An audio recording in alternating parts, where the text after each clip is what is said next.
A good video game trailer should do two things. One, give you an idea of what the game will be like, and two, feature Keanu Reeves in some capacity. Wake the f*** up, samurai. We have a city to burn.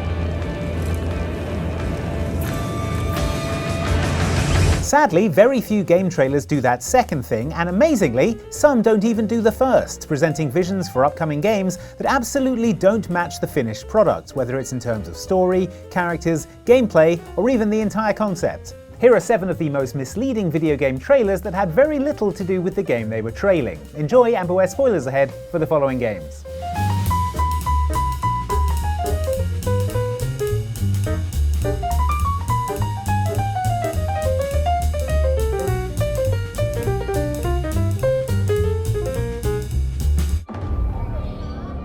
It protects us from what lies beyond.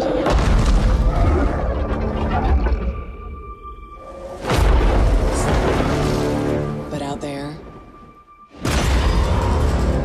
you either live with the choices you make, or die trying to change them. The dictionary defines Anthem as a rousing or uplifting song identified with a particular group or cause, like the national anthem. Not the national anthem. It's my national anthem. So imagine the outrage when in 2019 an online action RPG named Anthem included not a single rousing or uplifting song. Also, maybe just as significantly, the game on launch felt buggy, unrefined, thin on content, and approximately a million miles away from the promise of the 7-minute gameplay reveal trailer from 2 years prior. In the world of Anthem, you and your friends are freelancers. The heroes who leave the safety of the walls of Fort Tarsus to explore the unknown and protect humanity. That gameplay trailer, which premiered at Microsoft's 2017 E3 press conference, depicted a seamless, richly detailed, dynamic alien world from the makers of Mass Effect, where so-called freelancers donned customizable flying exosuits and stepped out to seek adventure and loot with their online friends. What could be better? Oh yes, Jer's wrath. Oh, nice. The trouble with this Anthem gameplay trailer was that it contained no actual Anthem gameplay. Why? Because this trailer was made before the game existed. It later transpired that back when this trailer came out, Anthem was still in pre-production, and this trailer was, in effect, a proof of concept for what the game could look like. Every player will own an array of exosuits we call javelins. These suits give players superhuman capabilities and are heavily customizable so they look and play how you want. Having spent years labouring in development hell, with progress impeded by indecision and mismanagement, the makers of Anthem had nothing to show at E3 2017. The solution was to fudge a slick-looking demo for the public, with the aspiration that the final game, when it came out, would be as much like this as possible. Hang in there. Almost there.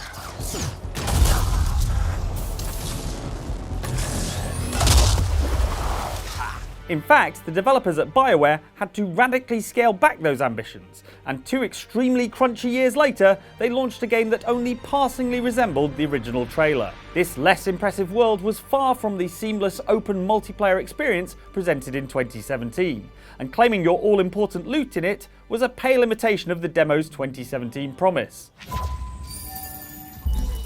Epic item? Well, is it a Jara's Wrath or isn't it? We just don't know.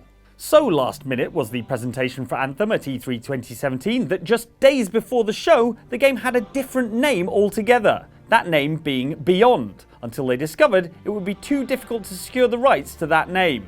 Which explains, if not excuses, the lack of rousing songs in the final game. Not every game can manage it.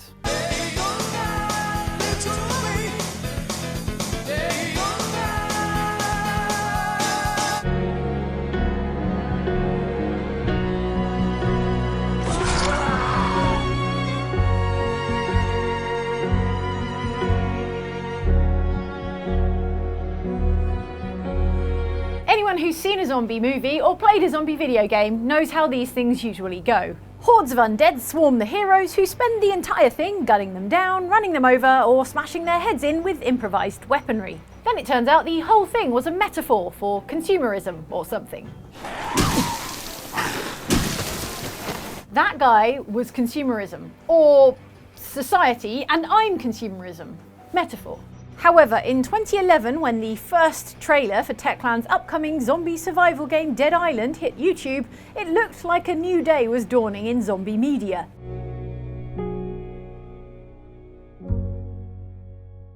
Gone were the exploding heads and buses covered in chainsaws of the past. Here, the trailer told us, was a zombie game with depth and emotion to it. In it, we see a young girl and her parents arrive at the doomed resort in which the game takes place, only to be set upon by zombies. The girl is bitten, turns into a zombie, attacks her father, and is then thrown out of the window to her death.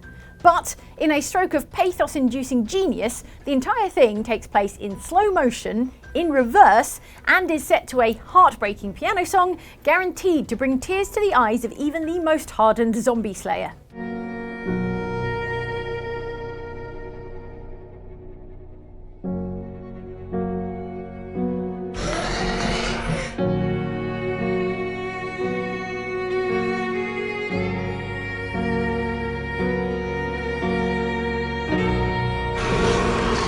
Then the actual game came out and consisted of this.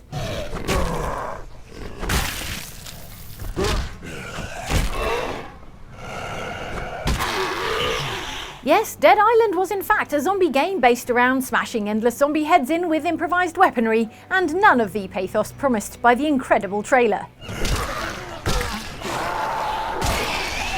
Behind the scenes, it seems that Techland outsourced the trailer to Glasgow-based animation studio Axis Animation, who took the brief and decided instead to make a masterful short film, which did win a Gold Award at the Cannes Lions International Festival of Creativity, but didn't actually tell you anything about Dead Island or show you what the gameplay would be like, leaving players disappointed. I mean, apart from the players who did just want to cave zombie heads in with a pipe, they did okay.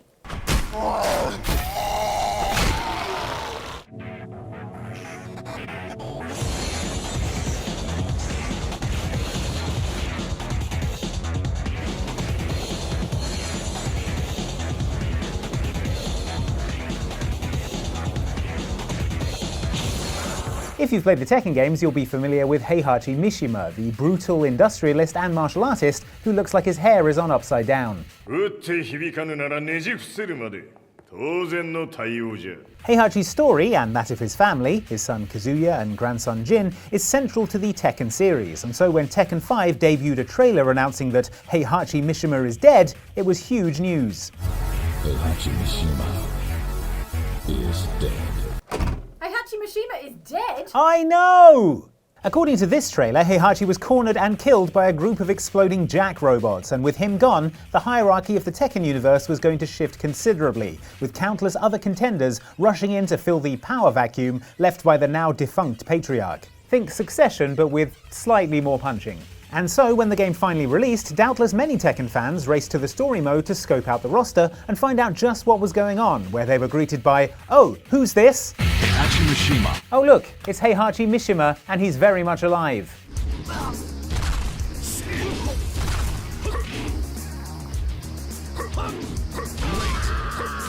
Yeah, so apparently he did get blown up by robots, but he got better. The fight would have killed an ordinary human, but Heihachi, no ordinary man, held off the jacks and survived the ambush. Yep, not even slightly dead, so that trailer was just lying, I guess. The flowers are here. I reckon we go over to Namco Bandai's office and lay them in the street outside, you know. Yeah, I'm gonna have to go and deal with this. Can someone else take the next one? Spread out, spread out. He's gotta be close. You hunt a man like Rambo long enough, sooner or later you'll find yourself the one being hunted. The original Rambo movie, First Blood, is mostly about the crippling effects of PTSD. In it, Rambo kills one person, accidentally, and then ends up turning himself into the police. So it's sort of wild that in the sequel, First Blood Part 2, he kills 75 people, some of them with a rocket launcher. It's this second movie that Rambo the video game was based on, and if you're going by that game's first trailer, you'd most definitely be expecting an exciting, semi-open world first-person shooter, in which you'd need to utilise careful stealth, close-quarter takedowns, and when all else fails, gun-blazing combat to keep John Rambo alive. Indeed, checking the YouTube comments of this trailer show that there were plenty of people excited to take Rambo on this new interactive adventure, so it must have come as a bit of a shock when the actual game came out to discover that it was an on-rail shooter with as much interactivity as a PowerPoint presentation.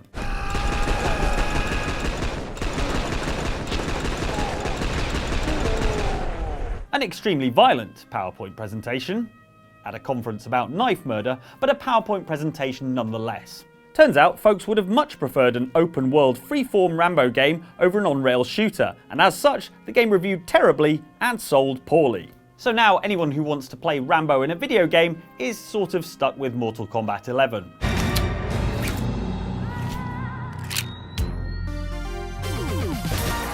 Friends, Rambo wins. Flawless victory. Not quite the same, is it? All right, lads. I'll give you Blackbeard's honest opinion. You ask me, can this new captain promise you a life of prizes, plunder, and adventure? Aye. To this day, Assassin's Creed 4 Black Flag remains the best pirate game that occasionally makes you stop being a pirate and work an office job for a Canadian tech company of all time. Damn this thing! Of all time! Annoying office-based distractions aside, Black Flag remains many fans' favourite game in the series thanks to all the rad pirate stuff it lets you do and its cool, likeable protagonist, Edward Kenway. Not a bad-looking tinderbox you got there. You sound a bit green, Horny Gold. Is it envy? Because mine's bigger than yours. But if you were just going off the first trailer for Assassin's Creed 4 Black Flag, you may have been somewhat disappointed because there's a ton of stuff in there that never made it to the version that everyone played. If you've not seen the trailer, it takes the form of Blackbeard, a real-life pirate and character in the game, making a recruitment pitch for sailors to join Edward's crew. For amongst all the gentlemen of fortune sailing these West Indies, he ranks amongst the most clever. Well, you can add lying to Blackbeard's laundry list of crimes because it turns out that old Eddie Teach here is telling tall tales about what Edward is actually capable of, at least based on how things are in the finished version of Assassin's Creed 4 Black Flag. For a start, this whole recruitment thing is a total fabrication. There are only a few ways of getting new sailors for your crew in Black Flag, and they're mostly either rescuing sailors or recruiting them from captured ships. Or from sea shanty singing competitions. I mean, I assume. One of the core skills they'll need on my crew.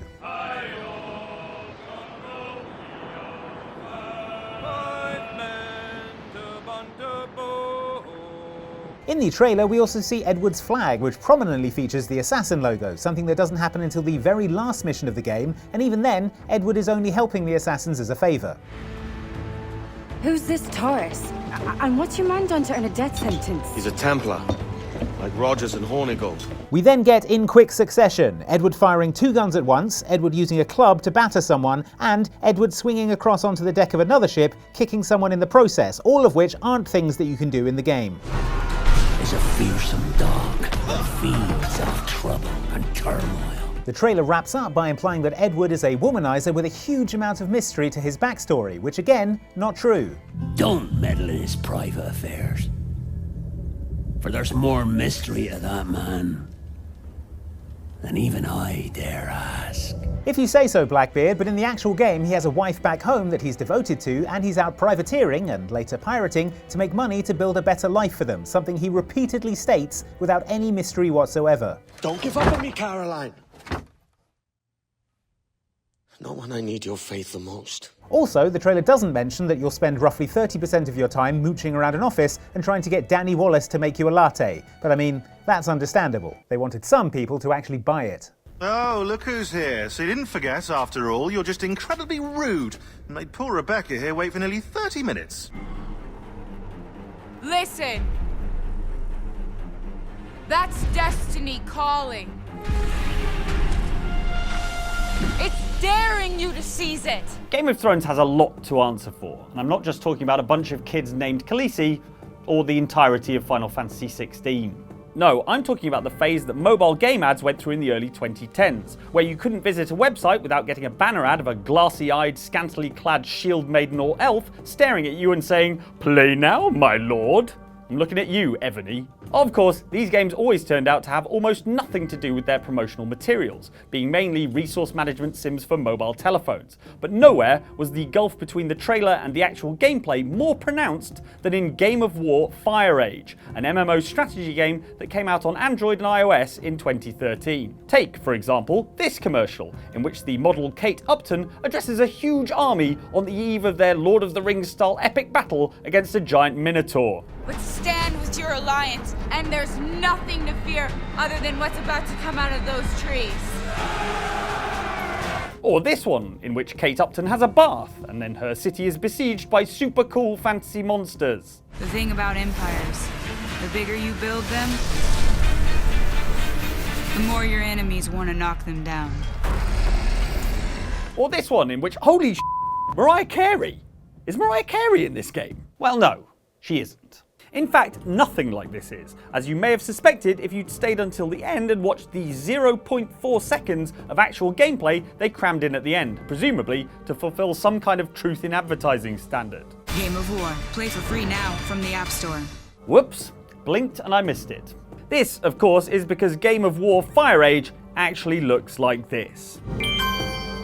And gameplay mostly consists of gathering resources, building units, and either coughing up real money or sitting and watching timers until you're allowed to play again. Still, at least it's out, unlike a certain book I could name, George R.R. Martin. Seriously, what is he doing over there? Spartan Locke. I have spent enough years with Oni to know the truth. Once this is over, after all we have done, they will order you to kill us both. If there's one thing that the trailers for Halo 5 Guardians promised, it's that Master Chief would have a poncho. If there were two things that the trailers for Halo 5 Guardians promised, it's the poncho and that the unusually moody central conflict of the game would be between new character Spartan Locke and heretofore good guy Spartan Master Chief, who had gone rogue for some reason. Probably Cortana. 117, stand down. This is your one chance to come home peacefully. The driving force of the campaign, it seemed, would be that Master Chief had turned half-ton anti-hero who needed to be brought down by Locke and his team. I'm a Spartan now, sir. I know who you are. Yet now you hunt another Spartan, the greatest of your clan. And boy, do these two guys in power armor hate each other with a passion. Master Chief must have done something really dreadful, hey? Like apparently betraying humanity itself. But now I must save us from you. This would be a tale of heel turns and grey morality, the trailers and developers seem to say. One character has been always looked at as the hero. Except actually, not so much. When the game came out in 2015, Master Chief's treachery had been softened to him just going AWOL for a bit, and Locke's team was on a pretty reasonable mission to track him down. How is it Nobody lets the Chief do anything. He does what he wants. Until 0631 this morning, when he was declared absent without leave. This isn't about the Master Chief. John is not equipped emotionally to deal with her as a threat. Hey! After all the animosity and drama of the trailers, Locke and Master Chief fought each other one time in the entire game, in a hand-to-hand Spartan brawl while everyone else watched.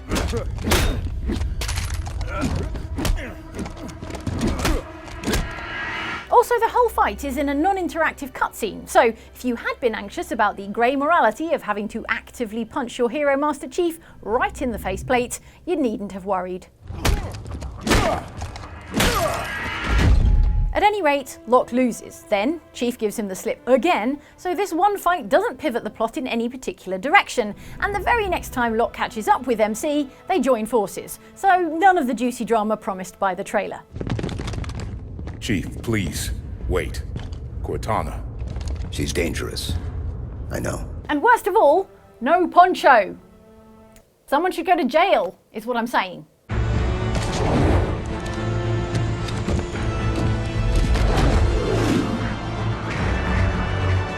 Hey, thanks for watching this video about misleading video game trailers. If you want to watch something else, then can I recommend either of these two videos, which definitely contain the following contents. This up here is an Outside Xbox video in which Mike punches out a rhino with a single punch. Imagine that, you're going to want to watch that. Down here is an Outside Extra video in which Luke seals himself in a box for 40 days without food or water and comes out with no ill effects. Both of those are really what happens in those videos, so click on them and see it for real, it's real.